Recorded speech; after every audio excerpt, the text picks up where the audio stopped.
Pređem brodom u Finsku, ja malo jače dodam gas, momko kliza. Evo vidim, uzmem kartu. Očistili ove dve trake što idu nizbrdo, a ovo što ide uzbrdo nisu. Evo, polako se vozimo kroz Estoniju.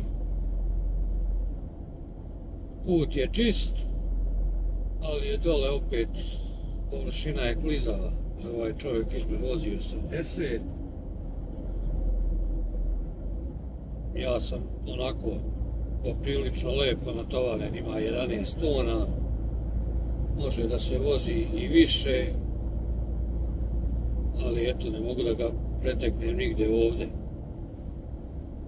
Danas je dan samo da pređem brodom u Finsku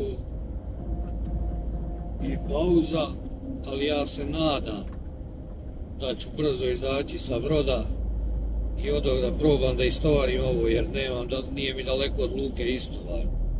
Tako da je vrlo moguće da možda mogu danas i da istovarim. To bi bilo vrhunski, onda mi za sutra ostaje samo utovar i uveče nazad brod za Estoniju. Nadam se da ću uspjeti. Evo ovdje stoji znak upozorenja da se pazimo leda na putu, što je vrlo moguće. Jer vidim jutros svi voze dosta usporeno.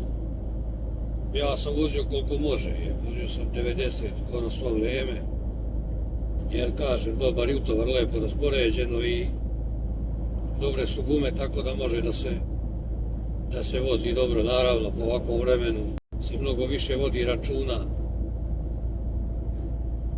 i o rastojanju i da ne cimaš naglo volan, jako je naporno.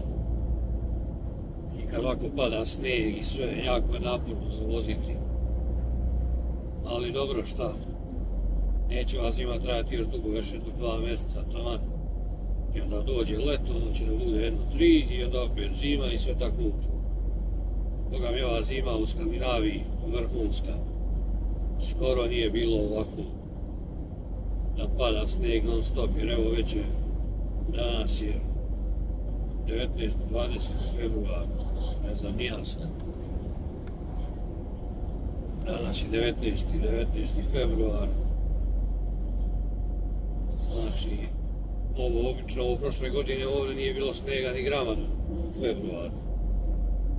Bila sve trava, zelena. Evo ja sam drugi u koloni, ovaj kolega vozi ispred, ali Boga mi stižu nas i auta i kamioni. Ali nemam gde ovdje da ga pretičem, ne vredi, tako je kako je. Ovaj nacional, kad nemaju mnogo autoputa. Imam i nešto malo duplih traka dole oko Parnua, pre i posle Parnua i ovamo duple trake su na obilaznici Putalina i naravno u samom gradu dole. Ali inače ovo između je sve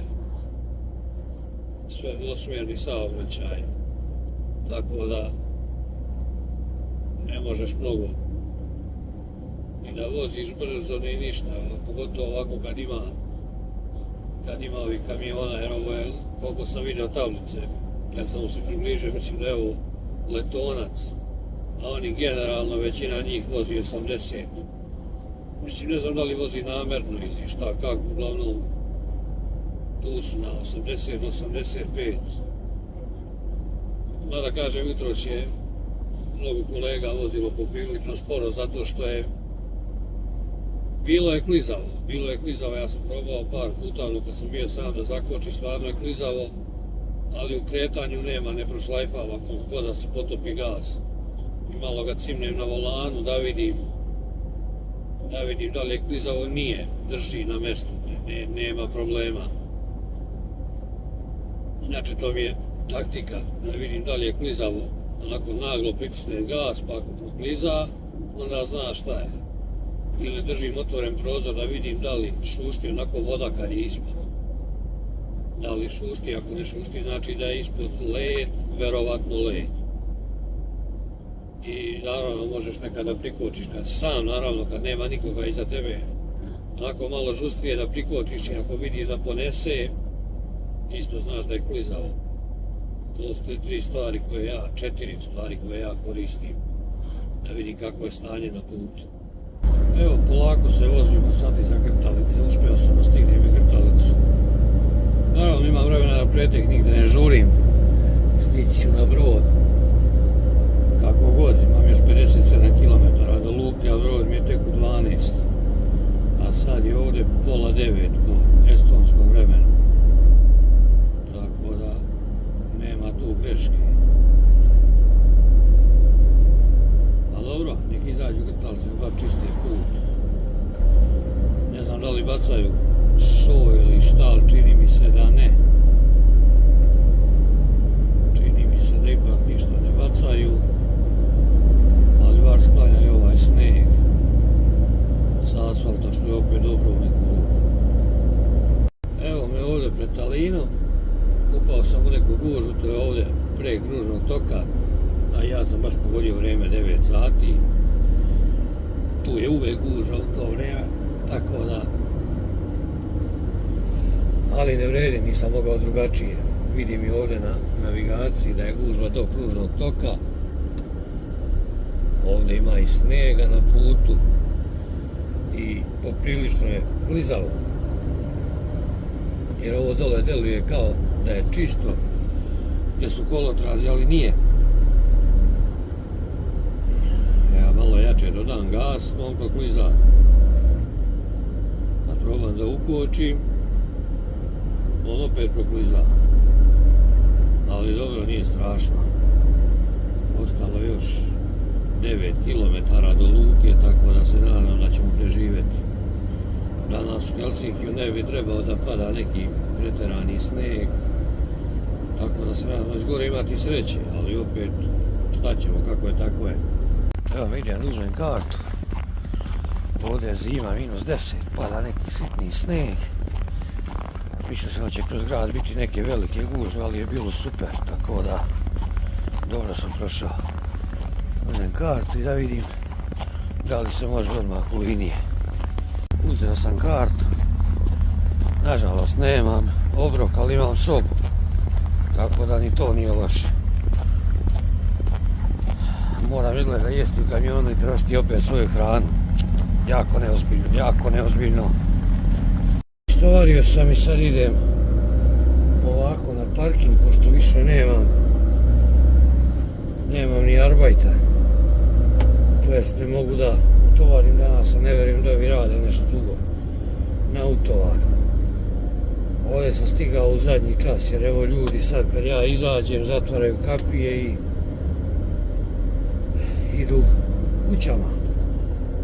Ja naravno idem na parking, zato što sam ja tekst gledano već kod kuće.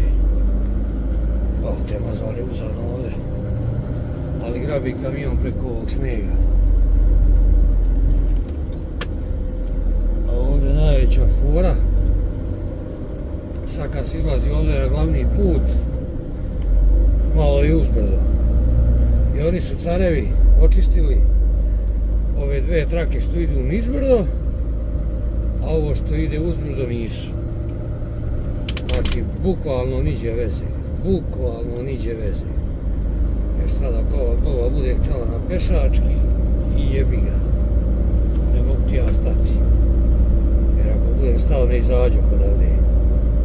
Mada posuli su nešto, ne znam šta je ovo. Nadam se da ću moći tako da izađem. Ali ovdje je sad gužva. Ljudi, to je katastrofa kolika je sad gužva ovdje. Jer ovo je sad i kraj radnog vremena i sve. Tako da... baš nezgodno, evo, neće da krene ovdje. Mislim, hoće krenuti jer sam ja majstor.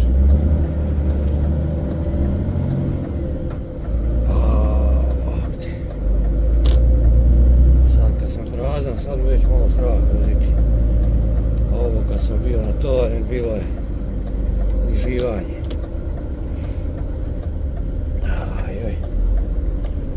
Umorio sam se, morali smo brzo da istovarimo. Znači katastrofa. Znači samo sam popert lovo i sad da stignem tamo na parking pa ću sređivati prikolicu. Evo stao sam na parking, za danas dosta. Ostaje mi sutra još 12 km do utovara. Mislim išao bi ja večeras tamo, ali ne može tamo da se spava ispred firme, tako da ću ostati ovdje. Idem sada sredim prikolicu, da je spremim sutra za utovar, pa ćemo vidjeti šta ćemo i kako ćemo.